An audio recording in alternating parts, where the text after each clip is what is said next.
Hello everyone, Big Allen Cox. Welcome to the shop. On this video I'd like to attempt to get this 1966 Rheem Califone player working. Quick backstory about this unit. I got this unit on the eBay auction and it just didn't quite work out as it was represented. There is no packaging in the top of this box whatsoever. I mean, why would you leave this kind of free space in a box? Would have been probably better off in a box the record player size. You see the kind of room the suitcase had to move around in here. That's a good 4 to 6 inches. Yeah, you hear that? It was free to bounce around in there. I got a feeling what I may find in here is not going to be good. This is not good.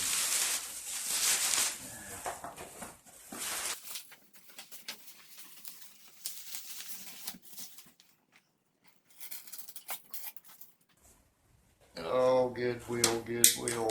Something fell out.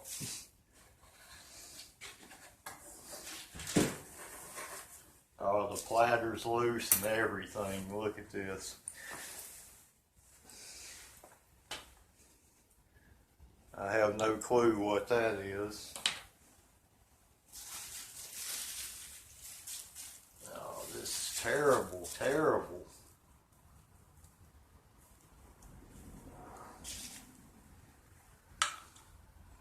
It's like somebody's worked on this before.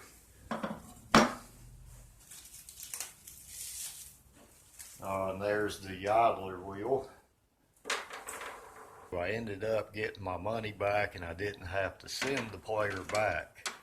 Now this was made the year of my birth, 1966, and is like the ones I can remember from elementary school, and is in fact from the Cleveland, Ohio school system.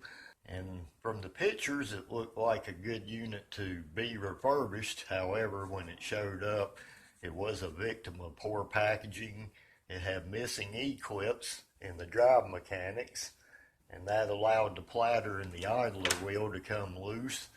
And the platter, being metal, had a little bit of weight to it, and that wreaked havoc on the lid, which compromised that. And the volume controls were warped, and the tone arm was compromised, and the stylus is worn completely out on both sides. The amp seems to have no response. The motor hums but does not rotate. The arm catch has a metal accent that was also detached, and I have repaired that with some two-way tape. And a buddy of mine that makes kitchen cabinets has fixed this lid. I want to say thanks to David. So happy sunshine, smiley face, Jolly Rancher lollipop reward to him. I've also repaired the tone arm being knocked out of whack. May not be fixed, but it's different. Like Junkyard Diggs says. I have 3 problems left, and that is the drive mechanics itself, and there's no sound, and the cartridge is worn slap out on both sides.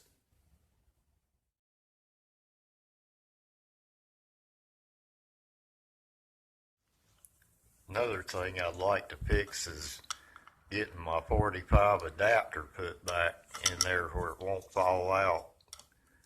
If you look here, you will see there's a broken piece on there, or a broken ear on it. Maybe I could glue a piece in there or something to hold it in. Hopefully I can come up with something to fix that. But that's the least of our worries, right? We gotta get this thing playing somehow. But I just couldn't let it go to the scrap bin. I just didn't have the heart. There's a screw here and a screw here we gotta take out.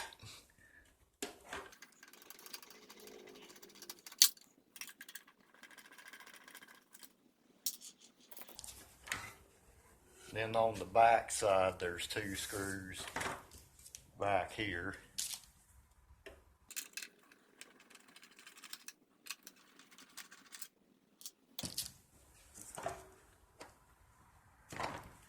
Then same on the other side, we have a screw here.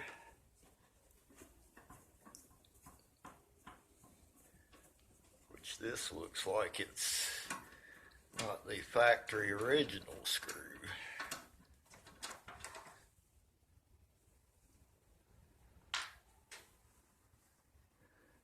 And I'm missing this screw.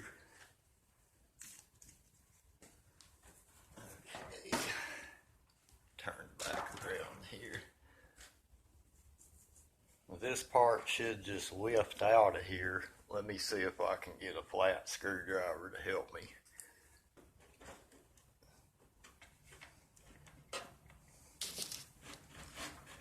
Okay, just like that. Okay.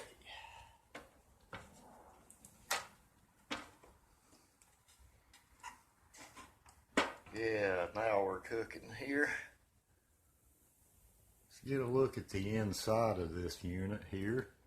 You can see this 6x9 speaker. Kind of reminds me of one of those rear deck mounted things in the old 70s cars. You can see here we got our on and off switch and tone controls there. And this is the power supply and the amplifier. You look over in here, you can see the transformer.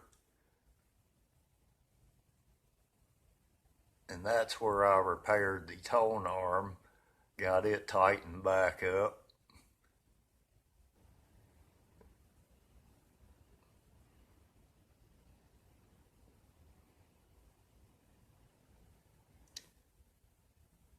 All this stuff was made to work and last. Hopefully I can get that amplifier to working and get this motor unstuck.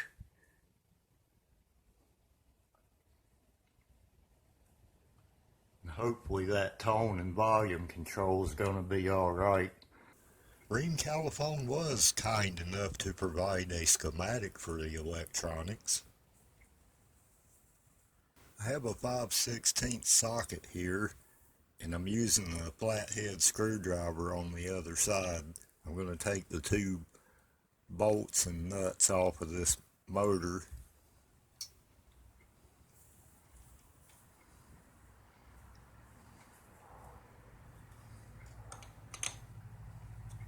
Definitely somebody's worked on this before me, already been in here doing stuff. This has a washer on the back of it.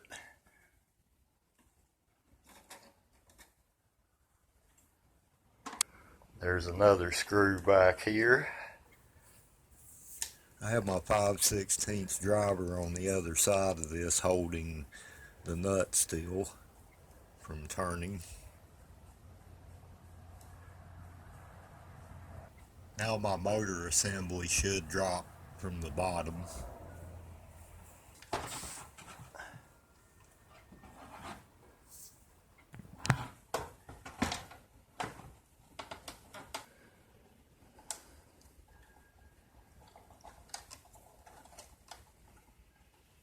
I also have this spacer here that sits in between this, so don't lose that. Don't lose your spacer there.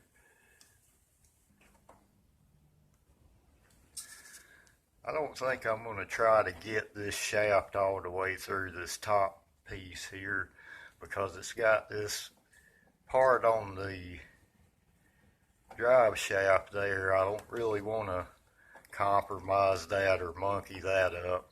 And I think I can clean this up without having to really take it apart too much.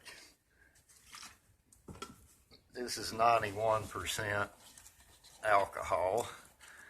I'm just going to clean the outside of this drum here and get on the inside of this rim.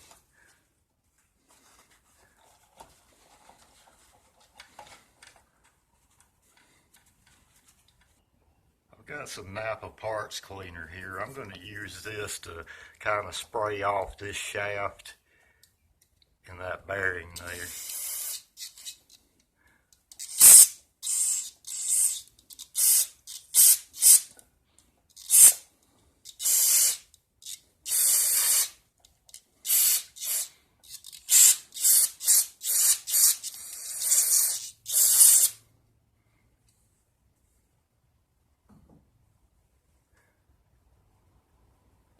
I have here some sewing machine oil.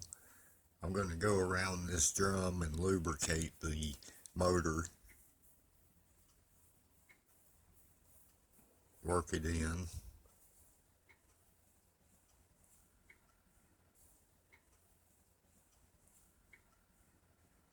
I'm also going to lubricate this shaft and around that.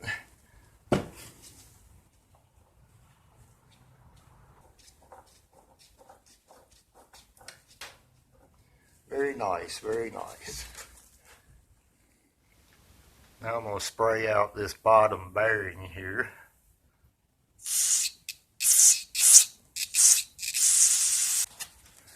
Clean that up. Add in some fresh lubrication here. Very nice, very nice.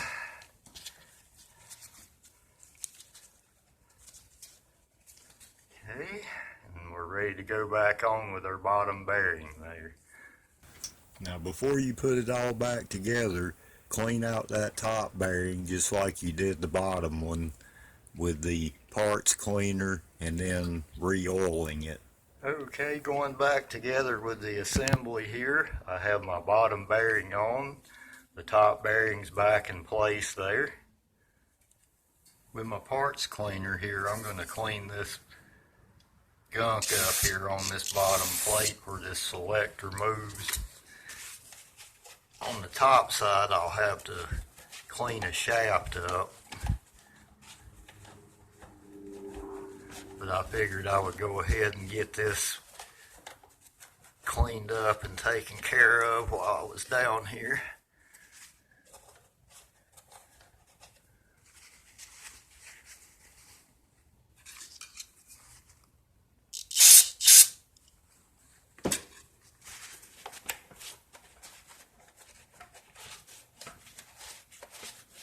How about some good old NAPA premium wheel bearing grease? Just going to apply a little bit of that there.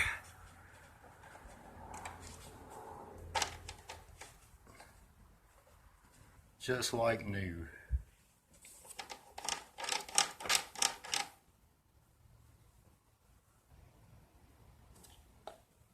My motor mounts look fairly decent here. In fact, they feel really good. There's a spring in between these two. I'm going to stick my mounting screws back through the front. Okay, there's one of them.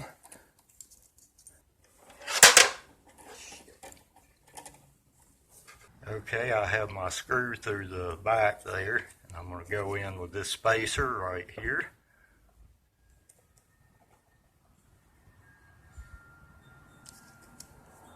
Then there's this little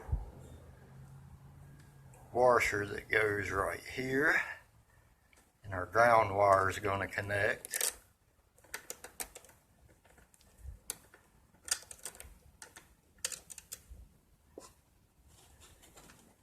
If I keep the motor from falling apart, which it's done a good job of. Okay, I got my nuts on the bolts there for the motor. Okay, I got my first screw back in there, I think. I hope this motor works. Been a real pain to take it apart, I know that.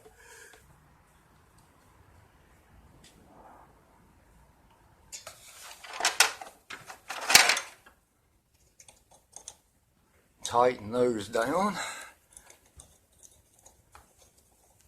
You don't want to go too overly tight with these. You just want to get them snug on the post, kind of even, because these are on a grommet with a spring, remember, so it's going to be a little play there.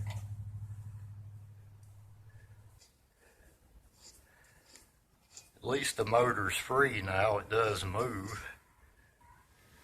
Okay, I have power applied to the unit. I just want to see if this motor is going to spin now. And it's working! Alright.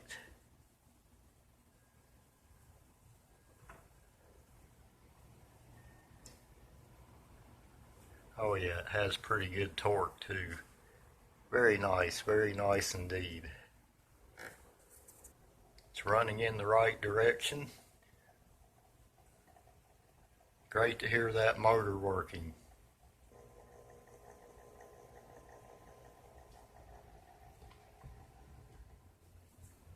Motor seems to be working great.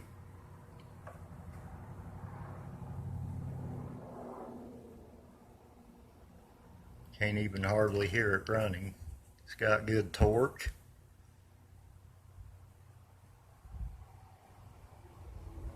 Fixed.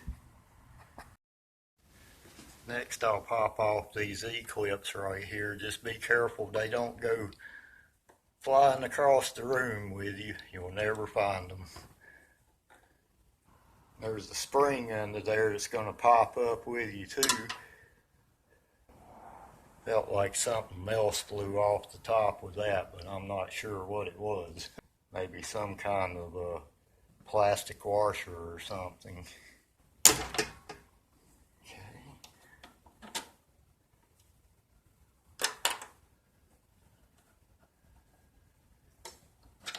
I'm just going to pull up this mechanism here. We're going to clean up these shafts. And we already cleaned up the bottom part of this. We're going to clean up the top part and re-lubricate that. Parts cleaner.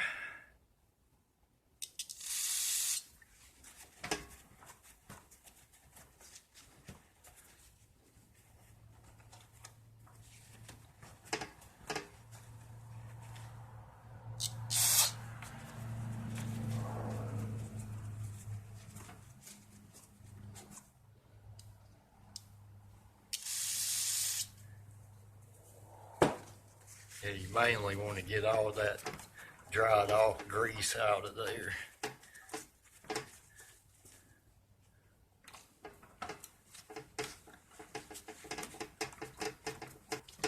Looks pretty good, looks pretty good.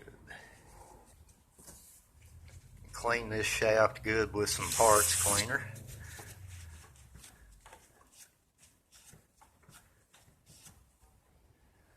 NAPA bearing grease again.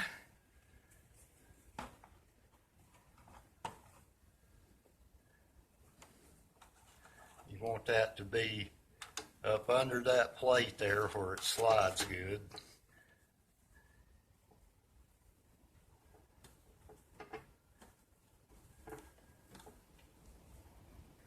I'm also going to apply some to my shaft there.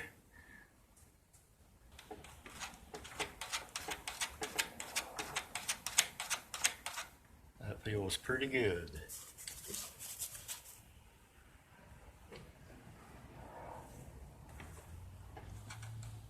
Then with my oil, I'm going to oil this mount here, where that moves at. I'll clean that up, the excess.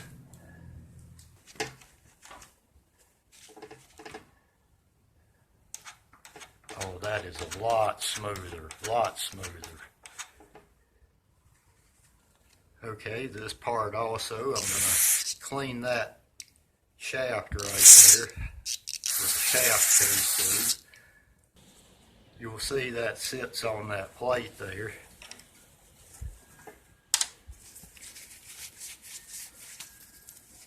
Clean off that shaft. Clean this shaft off right here.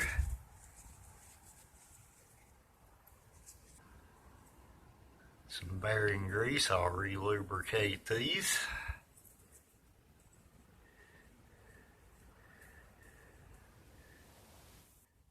I'll hook my spring back up here. Okay, spring is reconnected. Now I have this part going back on, and I got real lucky, really lucky to find this piece right here, because when I took that E-clip off of that spring, this launched. I just happened to be taking a break sitting there, and I seen it laying on the floor, and I thought, wonder if that's for that record player, and yes it was.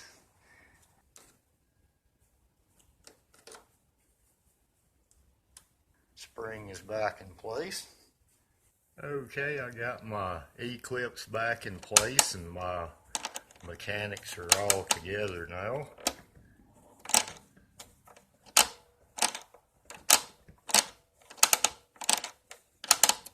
I'm going to clean up all this excess oil. I'm really glad to get that motor to working. I was worried about that. Well, that all looks good now for this part. Everything seems to be working correctly. I'm going to take this platter bearing loose and clean that. The E-clip holds this bearing together. I'm going to carefully see if I can get that off of there. It don't fly everywhere.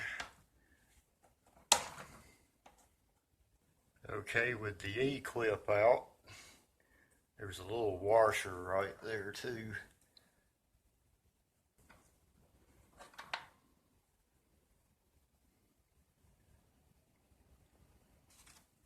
Now what I want to do is clean that up real nice and re-lubricate parts cleaner.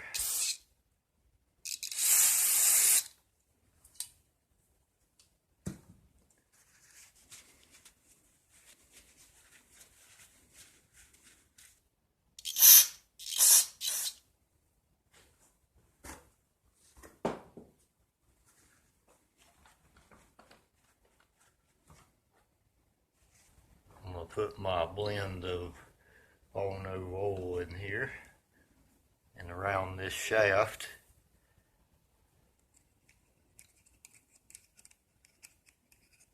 Okay, I'm going to put that back through the shaft holder there.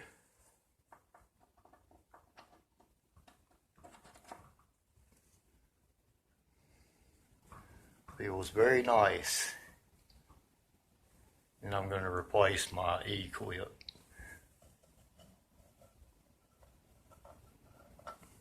My washer back on there too. Now I can go back on with this E-clip.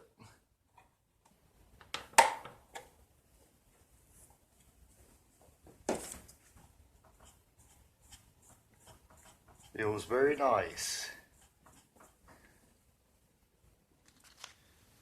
Okay, what I'm doing here in an attempt to save this idler wheel is I'm using some medium grade sandpaper, and I'm just going to run this ever so lightly over it a few times. I'm just running that lightly over that. And my purpose for that is to give this wheel some grip. Kind of give it a fresh surface. But I'm hoping it's going to be okay. But you want that to kind of feel rough, like it's going to grab. I'm going to spray some of this NAPA Max parts cleaner on a blue rag here.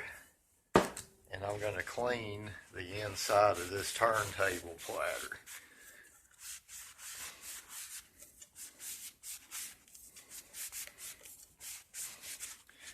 Yeah, you see where that's getting all of that gunk off of there from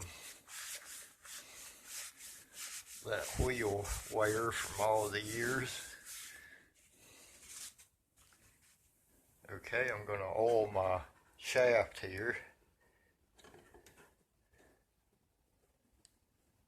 And I'm going to oil the center of this idler wheel shaft. You don't want to get any of that oil on this rubber. And that's going to install this way down.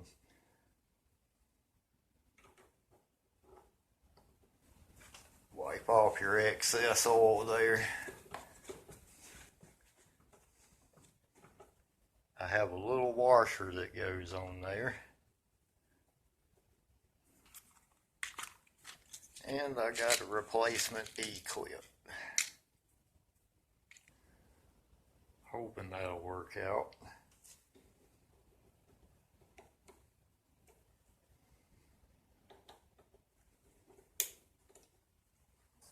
Okay. E-clip installed on the idler wheel. Let me see if that'll even run. Let me give it some power here.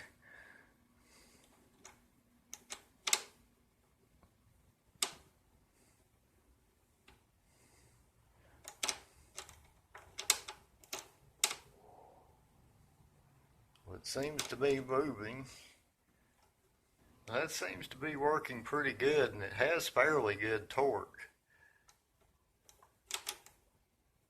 The speed control works fine. Let's set my platter wheel back in place here.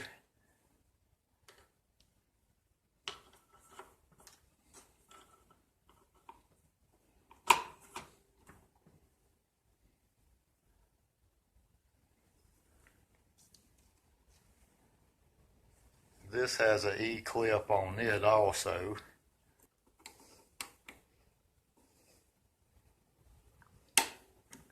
Okay, good deal.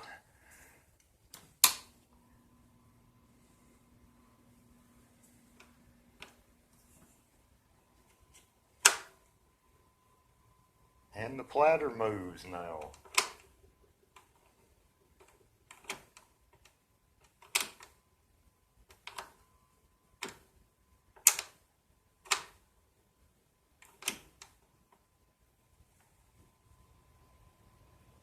Feels like it's got pretty good torque.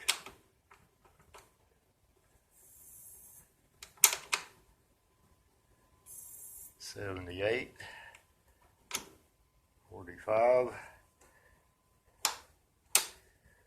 Now if I can get the amp to work, I'll be doing all right.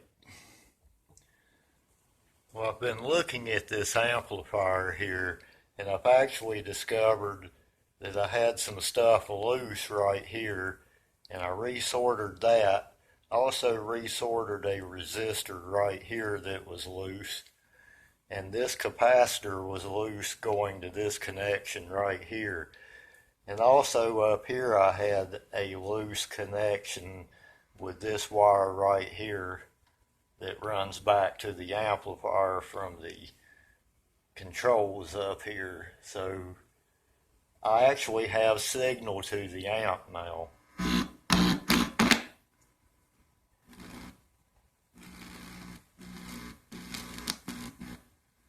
If I touch the wires that come from the tone arm, I do have a signal.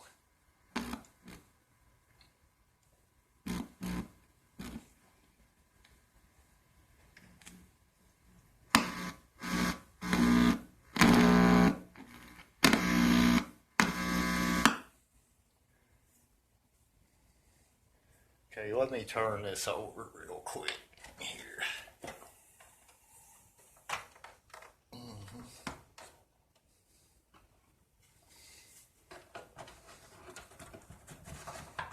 Now I should be able to have something from up here on this cartridge. I had this tied down since I had it upside down and all around.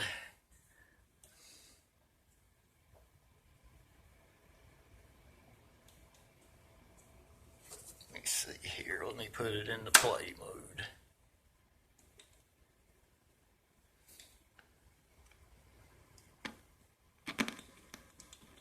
Yes, I do have some activity there. Oh yeah. Oh yeah. Before I had nothing there.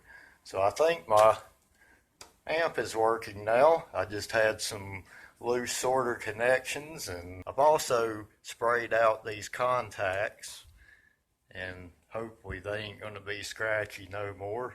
My platter is turning,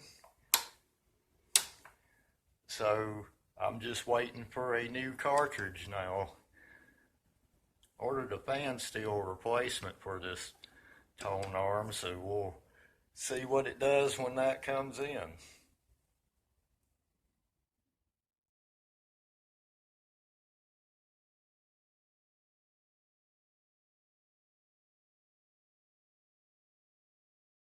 I ordered a Pfanstiehl 911 DS77, which cross-references the static 8189T cartridge that this player calls for. I got really fortunate to get this one for just south of 25 bucks, which is almost half off the $40 price that a lot of the eBay dealers want on their ads for these cartridges. Just a tip for anyone shopping on eBay, an ad will be straight up most of the time with a price. Some may give you the best deal option to haggle price with them. Either way, I always email the dealer and try to get my best deal, what I would like to pay in other words. My email will usually say something like, I'd be a buyer today at X price if you want to sell it to me. And about 75.3 to 80% of the time, they will take your offer. You may go back and forth a few times, but get your best deal, even if it's just a few dollars off. Save money any way you can now. It's tough out there. The Pfanstiehl 911 DS77 cartridge has arrived.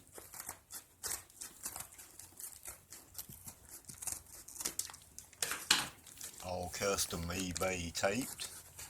Some dealers will put these little notes in the package asking you to contact them directly instead of complaining right away to eBay. I personally never lost money on eBay in all the years I've been shopping on there. If I get something misrepresented, I will first contact the dealer, and really, I've never had to go beyond that. I understand that the ones that really care about their eBay rating want to satisfy their buyers and want to resolve it and make it right rather than taking a negative rating from you. Any negativity is less than 100% right, but much negativity can get them lower ratings and sales, or they may be kicked off of eBay.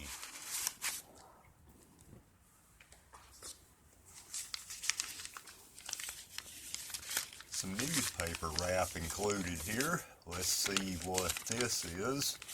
An appliance store.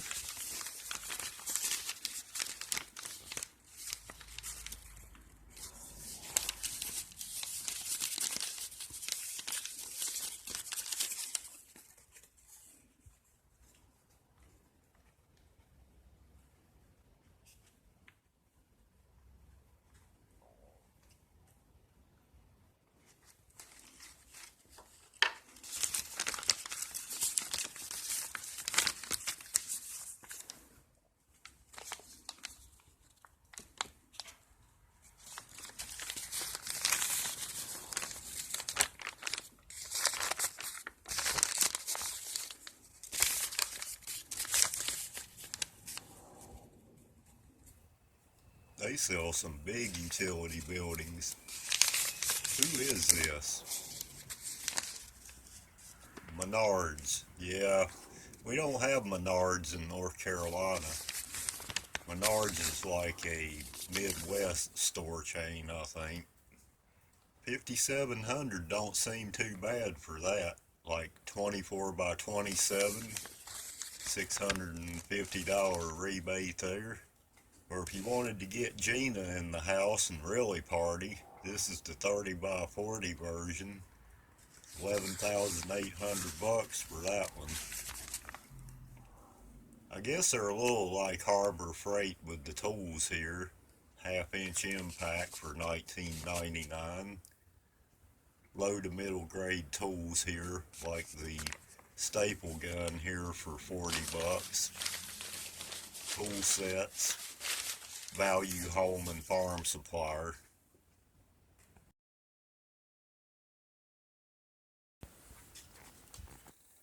This is the Pfanstiehl 911 DS77. This is supposed to be a suitable replacement for the static 81 or 89T cartridge. It's a 2-needle Stylus power point with a 0.7mm diamond tip, good for LPs and 45s, and a 7mm sapphire tip, more for the 78s.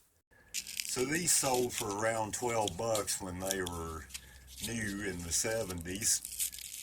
Now 2026 I paid double for that. Of course they're not made anymore, and I can remember back when I was young, if the needle would go bad in the record player, they were $7 or $8. Well, back then that was a lot of money. That was going to be down the list on things to get. Of course no one makes these anymore, and one day the supply will dry up. Take a look at the cartridge closely and you can kind of identify the sapphire side of the Stylus. It will actually look a little more dull colored and pronounced. I have my pickup on the 78 setting, and it's as simple as aligning the replacement and sliding it in till it clicks. Just simply plugs into the pickup. Cartridge is installed. I'm going to turn it back to the LP side now and try a record, maybe starting with something classical to see how the drive sounds, if I get sound. Speaking of getting things, guy knows who he is that stole my battery charger and air compressor. Let's just call him Snatch Wooly. Would like to get his grubby little thieving hands on my diamond cartridge here, and the record player, and anything else he could haul off in his current POS vehicle with no catalytic converter or legal tag, topped off with a garnish of no insurance or registration, and open beer in the cup holder. Yummy.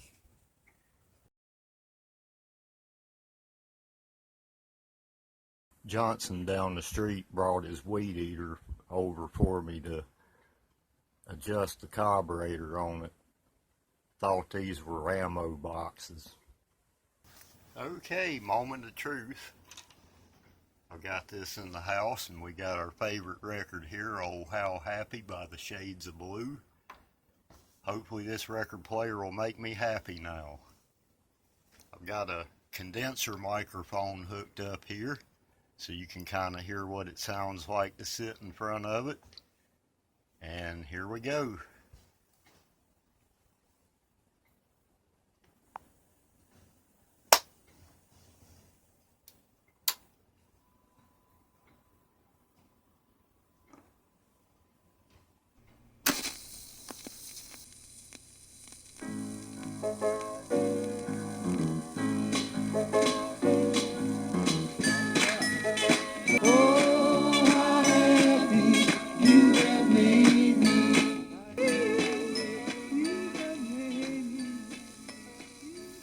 Actually, that sounds really good. A band from my state in North Carolina, the Southern Comfort Band. Their album, Carolina in the Pines. Let's take a listen to a cut off of that.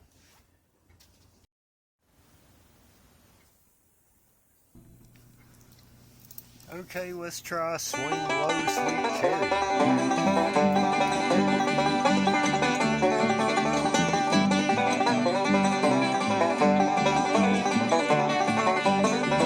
Swing low, sweet chariot, coming for to carry me home. Swing low, sweet chariot, coming for to carry me home. Well, looked over Jordan, what did I see? Coming for to carry me home. A band of angels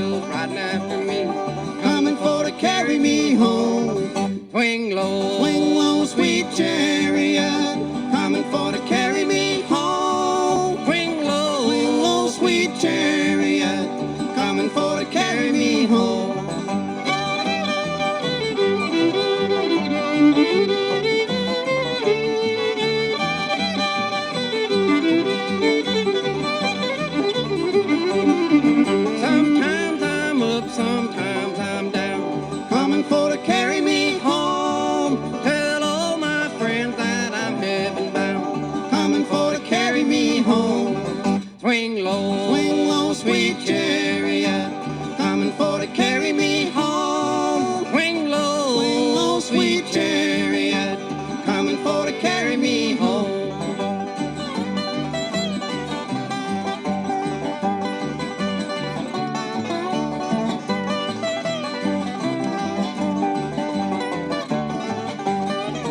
If you get there before I do, coming for to carry me home.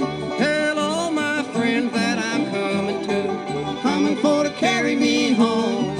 Swing low, sweet chariot, coming for to carry me home. Swing low, sweet chariot, coming for to carry me home, coming for to carry me home.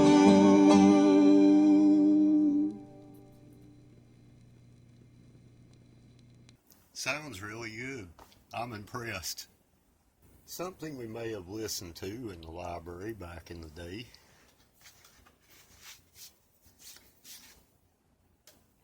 I got a whole stack of those when the library decided that records were no longer good enough for their establishment.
say, I'm blown away to get this 1966 Rheem Califone player back in working order.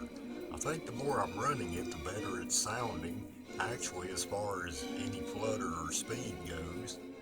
I had every intent to scrap this unit for parts or recycle it. I'm glad I give it a chance. It had several problems, including sticking job mechanics, a frozen motor, a loose tone arm, a worn stylus, broken lid, bent controls on the tone and volume, and no sound. All problems that I was able to solve on this player. David would take no payment for fixing the lid. The stylus replacement was $25. The E-clips from NAPA were about $5. So I ended up with around $30 in this unit. It could have been worse though. I was fortunate not to have anything to shut down the revival, like not being able to fix the tone arm mount or the motor being beyond maintenance. Parts you really only get with a donor unit. Thanks for joining me for the revival of the 1966 Rheem Califone 1450.